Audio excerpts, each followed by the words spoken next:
गर्मी का महीना, कड़कड़ाती और झुलसाती गर्मी का मौसम, आसमान से आग बरसाता सूरज और सीमेंट कंक्रीट से बने हमारे बड़े बड़े शहर। ऐसे में जब हम गर्मी से बेहाल होते हैं तो हमारा ध्यान तुरंत सड़कों के किनारे लगे हरे भरे पेड़ों और पार्कों की तरफ जाता है। अब तक हम यही मानते आए थे कि शहरों में जितने ज्यादा पेड़ होंगे गर्मी से उतनी ही ज्यादा राहत मिलेगी, यानी जितने ज्यादा पेड़ उतनी ही ज्यादा ठंडक।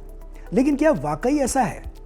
अगर भारत के वैज्ञानिकों की एक नई रिसर्च की कहें कि सिर्फ अंधाधुंध पेड़ लगाने से शहर ठंडे नहीं होंगे बल्कि कुछ जगहों पर यह गर्मी और उमस को और ज्यादा बढ़ा सकते हैं, तो जी हां, देश के सबसे प्रतिष्ठित संस्थानों में से एक आईआईटी गांधीनगर के वैज्ञानिकों ने एक ऐसी चौंकाने वाली रिसर्च की है जिसने पर्यावरण और शहरी विकास को देखने का हमारा नजरिया ही बदल दिया है। इस नई और अनोखी रिसर्च के मुताबिक हर शहर के लिए पेड़ लगाने का एक ही फॉर्मूला काम नहीं कर सकता। तो आखिर पेड़ किस तरह से शहरों को ठंडा रखते हैं? क्यों उमस वाले इलाकों में ज्यादा घने पेड़ आफत बन सकते हैं? और भविष्य में हमारे आर्किटेक्ट और प्लानर इस तकनीक से शहरों को रहने लायक कैसे बनाएंगे? आइए साइंस स्पार्क के इस बेहद रोमांचक और अनोखे सेगमेंट में विस्तार से समझते हैं कि शहरों की हरियाली और विज्ञान के इस गहरे रहस्य के बारे में। ऐसे में सवाल आता है कि क्या है आईआईटी गांधीनगर की ये रिसर्च और शहरों में पेड़ लगाने का पुराना फॉर्मूला क्यों फेल हो रहा है? इस रिसर्च को आसान भाषा में समझें तो आईआईटी गांधीनगर के सिविल इंजीनियरिंग विभाग के एसोसिएट प्रोफेसर डॉक्टर उदित भाटिया और लीड ऑथर डॉक्टर अंगना बोरा की टीम ने भारत के 138 शहरों पर एक बेहद बड़ा और गहरा अध्ययन किया। वैज्ञानिकों ने साल 2003 से लेकर 2020 के बीच यानी करीब 17 सालों तक इन शहरों के डेटा का बारीकी से विश्लेषण किया। इस रिसर्च में भारत की 3 प्रमुख जलवायु tropical savanna, semi arid steppe और ह्यूमिड सब ट्रॉपिकल वाले शहरों को शामिल किया गया। वैज्ञानिकों ने पाया कि वन साइज फिट्स ऑल यानी सभी शहरों के लिए एक जैसे पौधारोपण के टारगेट तय करना पूरी तरह से गलत है। रिसर्च के अनुसार सूखे और अर्धशुष्क शहरों यानी कि ड्राई सिटीज में तो हरियाली जबरदस्त कूलिंग बेनिफिट देती है, लेकिन बहुत ज्यादा घने संकरे और पहले से ही उमस यानी ह्यूमिड वाले शहरों या कॉलोनियों में अगर बिना सोचे समझे बहुत घने पेड़ लगा दिए जाएं तो वे हवा के बहाव यानी कि एयर फ्लो को रोक देते हैं और जमीन के पास नमी को लॉक कर देते हैं, जिससे उमस वाली गर्मी और ज्यादा बढ़ जाती है।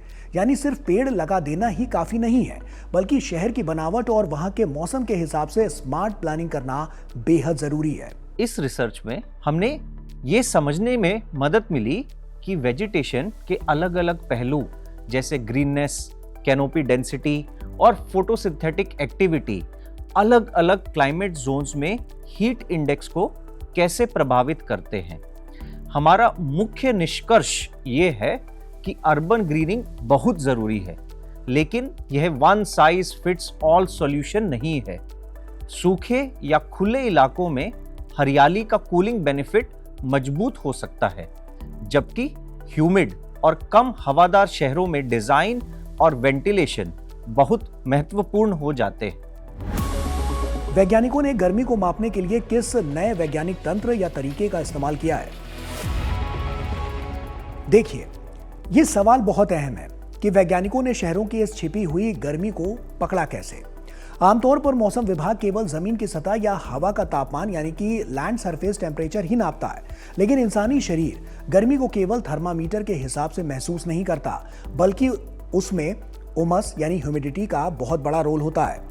इसीलिए आईआईटी गांधीनगर की टीम ने विशेष रूप से हीट इंडेक्स का इस्तेमाल किया। हीट इंडेक्स वो पैमाना होता है जो तापमान और नमी दोनों को एक साथ मिलाकर यह बताता है कि वास्तव में हमारे शरीर को कितनी खतरनाक गर्मी महसूस हो रही है। इस हीट इंडेक्स को सटीकता से मापने के लिए वैज्ञानिकों ने advanced extreme aware down scaling techniques का इस्तेमाल किया, जिससे उन्होंने पूरे 1 किलोमीटर के हाई रेजोल्यूशन वाले हीट इंडेक्स मैप तैयार किए। इसके जरिए शहरों के उन संकरे इलाकों को भी आसानी से चिन्हित किया जा सका जहां गर्मी जानलेवा स्तर तक पहुंच जाती है। इस रिसर्च में वैज्ञानिकों ने कौन कौन से बड़े डेटा और आधुनिक टूल्स का परीक्षण किया? इस ऐतिहासिक रिसर्च में केवल सैद्धांतिक बातें ही नहीं की गई, बल्कि इसमें अंतरिक्ष से लेकर जमीन तक के बेहद अत्याधुनिक वैज्ञानिक परीक्षण भी किए गए। शोधकर्ताओं ने कई तरह के बड़े सैटेलाइट और अर्बन डेटा सेट्स को आपस में जोड़ा, जिसमें पौधों की हरियाली के सूचकांक यानी कि वेजिटेशन इंडेक्सेस और पेड़ों की छतरी का घनत्व यानी कि canopy density measures, night time light data और लोकल क्लाइमेट जोन मैपिंग भी इसमें शामिल थी। सबसे दिलचस्प बात यह है कि इस विशाल और जटिल डेटा को समझने के लिए वैज्ञानिकों ने एक्सप्लेनेबल एआई टूल्स का भी इस्तेमाल किया। इस एआई तकनीक की मदद से वैज्ञानिक ये ठीक जान पाए कि शहरों की कौन सी बनावट गर्मी को बढ़ा रही है और कौन सी उसे घटा रही है। ये तकनीक इसलिए भी बेहद खास है क्योंकि भारत ने इंडिया एआई इम्पैक्ट समिट 2026 में सभी के कल्याण के लिए एआई यानी एआई फॉर सोशल गुड का जो संकल्प लिया था, ये रिसर्च उसी दिशा में एक बड़ा और प्रैक्टिकल कदम है।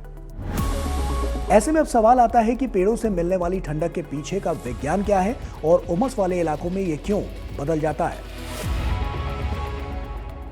देखिए, वैज्ञानिक दृष्टि से देखें तो पेड़ शहरों को दो तरीकों से ठंडा करते हैं। पहला अपनी छाया यानी कि शेड से सूरज की सीधी धूप को रोककर, और दूसरा इवापोट्रांसपिरेशन यानी कि वाष्पो उत्सर्जन की प्रक्रिया द्वारा, जिनमें पेड़ अपनी पत्तियों से पानी को हवा में छोड़ते हैं, जिससे आसपास का वातावरण जो है वो ठंडा हो जाता है। सूखे और गर्म शहरों में यह प्रक्रिया जादू की तरह काम करती है, क्योंकि वहां की सूखी हवा इस नमी को तुरंत सोख लेती है और तापमान गिर जाता है। लेकिन पेच वहां फंसता है जो शहर पहले से ही समुद्र के पास है और या जहां पर हवा में नमी यानी कि ह्यूमिड वेदर बहुत ज्यादा है। ऐसे में उमस भरे और बेहद घने बसे मोहल्लों में पेड़ों से निकलने वाली अतिरिक्त जो नमी है वो बाहर निकलने की बजाय कंक्रीट की ऊंची इमारतों के बीच ही फंस जाती है। हालांकि पेड़ों की छांव नीचे खड़े इंसान को थोड़ी राहत जरूर देती है, लेकिन कुल मिलाकर वो पूरा इलाका एक ह्यूमिड हीट चेंबर यानी कि उमस भरा गर्म कमरा बन जाता है। और इसीलिए वैज्ञानिकों का कहना है कि घने शहरों में पेड़ों की प्रजाति का चुनाव उनकी छतरी के बीच की दूरी, टहनियों की छटाई, सिंचाई के तरीके और सड़कों की चौड़ाई को ध्यान में रखकर ही प्लानिंग करनी होगी। यह रिसर्च भविष्य की जरूरतों और बड़े बड़े शहरों के लिए क्यों जरूरी है। देखिए, यह रिसर्च केवल पर्यावरण की चिंता नहीं करती, बल्कि इसका एक बहुत बड़ा सामाजिक और मानवीय पहलू भी दिखाती है। वैज्ञानिकों ने नोट किया है कि शहरों में जो सबसे गरीब और मजदूर वर्ग के लोग हैं, वे अक्सर बेहद घने, संकरे और बिना वेंटिलेशन यानी कि हवा आने जाने की कमी वाली तंग बस्तियों या कॉलोनियों में ही रहते हैं। उनके पास एयर कंडीशनर जैसी कूलिंग सुविधाएं भी नहीं होती। ऐसे में अगर इन इलाकों को बिना सोचे समझे और घना कर दिया जाए तो उनकी मुश्किलें और ज्यादा बढ़ जाएंगी। भविष्य के लिए ये रिसर्च इसलिए मील का पत्थर है क्योंकि ये हमें इंटीग्रेटेड अर्बन कूलिंग स्ट्रेटेजी सिखाती है। अब हमें केवल पेड़ लगाने के आंकड़ों की रेस में नहीं भागना है, बल्कि पार्कों, सड़कों के किनारे के पेड़ों, खुली जगहों और हवा के रास्तों को एक साथ मिलकर प्लान करना होगा। ये रिसर्च हमें चेतावनी देती है कि ग्लोबल वार्मिंग की वजह से जैसे जैसे दुनिया गर्म हो रही है, ऐसे में हमें ऐसे भविष्य के लिए तैयार रहना होगा जहां हमारे शहर स्मार्ट, हवादार और मौसम के अनुकूल हो और पेड़ों का रखरखाव सही तरीके से सही जगह पर सही समय पर किया जाए, जिससे वातावरण जो है वो अनुकूल बना रहे।